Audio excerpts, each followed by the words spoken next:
आपके अपने YouTube channel भाई स्पेशल में फिर से स्वागत है। आज की वीडियो में हम ग्रिफिथ के द्वारा किए गए प्रयोग के बारे में जानेंगे।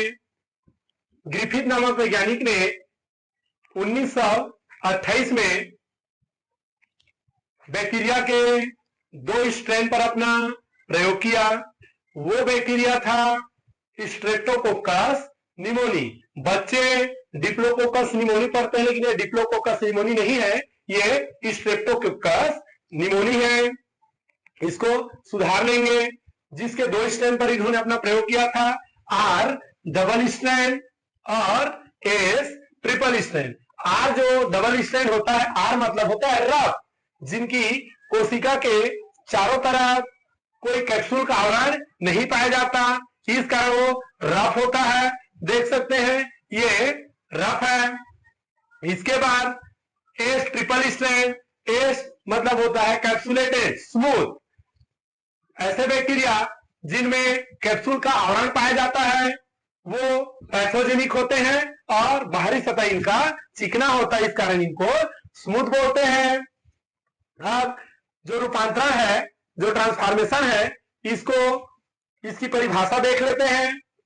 एस ट्रिपल स्ट्रैंड बैक्टीरिया से नग्न डीएनए का आर डबल स्ट्रैंड बैक्टीरिया में कोशिका द्रव्य द्वारा जाना और पुनः रोग उत्पन्न कर देना, यही कहलाता है ट्रांसफॉर्मेशन। अर्थात एक बैक्टीरिया स्ट्रेन से दूसरे बैक्टीरिया स्ट्रेन में नग्न डीएनए का कोशिका द्रव्य के द्वारा जाना और उनमें रोग उत्पन्न कर देना, यही ट्रांसफॉर्मेशन कहलाता है।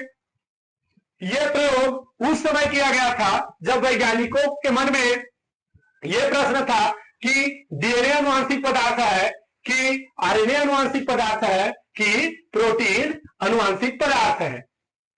और यह बैक्टीरिया को लेके उन्होंने अपना प्रयोग चूहे पर किया था। और चूहे पर उन्होंने कैसा प्रयोग किया था, चलिए हम लोग देखते हैं। आगे शुरू करते हैं क्लास।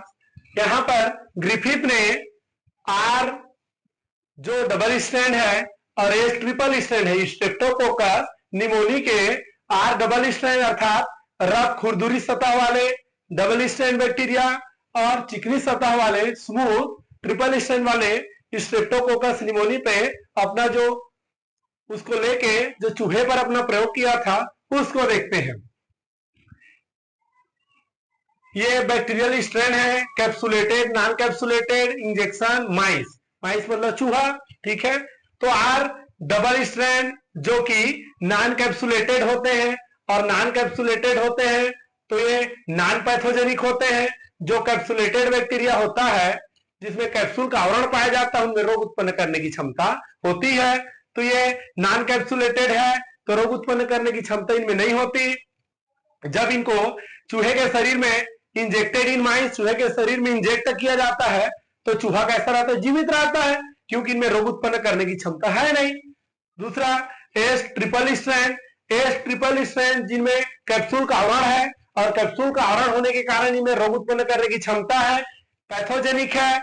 इनको जब चूहे के शरीर में इंजेक्ट कराया जाता है, इंजेक्टेड इन माइस, तो ये जो चूहा होता है वो डेड हो जाता है, मर जाता है, क्योंकि इनसे निमोनिया हो जाता है और वो फिर मर जाते हैं। तीसरा एस ट्रिपल स्ट्रैंड जो कि पैथोजेनिक होते हैं, उनको हीट किल कर दिया गया, हीट करके मार दिया गया। उनको जब चूहे के शरीर में इंजेक्ट कराया गया, इंजेक्टेड इन माइस, चूहे के शरीर में प्रवेश कराया गया, तो ये जो चूहा था वो जीवित था, क्योंकि एस ट्रिपल स्ट्रैंड में उनको नष्ट कर दिया था हीट किल करके, इस कारण उनके रोग उत्पन्न करने की क्षमता नष्ट हो गई थी, तो चूहा जिंदा था।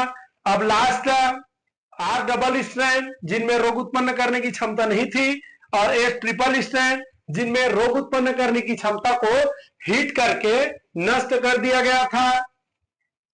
तो इन दोनों को चूहे में इंजेक्ट कराया गया तो चूहा कैसा हो गया, मर गया, चूहा मर गया। इसके आधार पर ग्रिफिथ ने यह निष्कर्ष निकाला कि एस ट्रिपल स्ट्रैंड वाले बैक्टीरिया से कुछ न कुछ पदार्थ ऐसा है जो आर डबल स्ट्रैंड वाले बैक्टीरिया में जाता है और उनमें रोग उत्पन्न करने की क्षमता ला देता है। इसी को ट्रांसफॉर्मेशन कहते हैं, इसी को रूपांतरण कहते हैं। लेकिन ये क्लियर नहीं हो पाया अच्छे से कि डीएनए ही ट्रांसफर होके गया था। ठीक है, तो ये रहा आज का के द्वारा जो चूहे पर प्रयोग किया गया ट्रांसफॉर्मेशन की प्रक्रिया। अगर ये हमारा वीडियो आपको अच्छा लगा तो हमारे चैनल को लाइक शेयर और सब्सक्राइब करें। अगर हमारे चैनल पर नए हैं तो बेल आइकन को प्रेस करना ना भूलें। यह वीडियो आपको कैसा लगा कमेंट बॉक्स में जानकारी जरूर दिया कीजिए।